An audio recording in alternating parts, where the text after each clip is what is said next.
చిదంబర రహస్యం అంటే ఏంటి? కొన్ని వేల సంవత్సరాల ఈ ప్రశ్నకు సమాధానం ఉంది చిదంబరంలోని నటరాజ ఆలయం. చోళులు పునరుత్పత్తి చేసి నిర్మించిన ఈ ఆలయంలో ఒక విచిత్రమైన సంఘటన నెలకొంటుంది. ఇక్కడున్న ఆర్కిటెక్చరల్ వండర్స్ ఇంకా రకరకాల కాస్మిక్ ఈవెంట్సే కాకుండా ఈ ఆలయంలో ఒక వినూత్నమైన పద్ధతి జరుగుతుంది ప్రతిరోజు కొన్ని సెకండ్ల పాటు. అటువైపుగా ఉన్న అరలో నుంచి ఒక విచిత్రమైన శబ్దం వస్తుందని, ఆ శబ్దానికి అక్కడ ఉన్న వాళ్ళందరూ మైమర్చిపోయి శివనామస్మరణ చేస్తారని చెప్తారు. ఇంకొకటి ఆ అరకే ఒక కర్టెన్ లాంటి ఒక తెర ఉంటుందని, అది తీయగానే అందులో కనిపించే శూన్యంలో మొత్తం సోలార్ సిస్టమ్ ఇంకా యూనివర్స్ కనిపించి మన భక్తులందరూ ఒక ఉల్లాసమైన ఆనందానికి లోబడతారని, శివశక్తికి అన్నిటికన్నా మూలమైన మ్యాగ్నెటిక్ ఎనర్జీ ఇక్కడ ఈ స్థానంలో ఉందని మనము ఇక్కడ అర్థం చేసుకోవచ్చు అన్నమాట.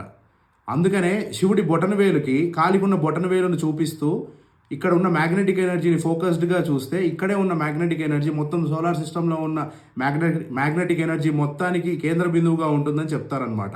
ఇదంతా ఆ తెర వెనకాల ఉండే ఒక వినూత్నమైన శూన్యంలో ఇదంతా కనిపిస్తుందని, కానీ ప్రాక్టికాలిటీలో ఇది బయటికి ఎవరికి కనపడదు.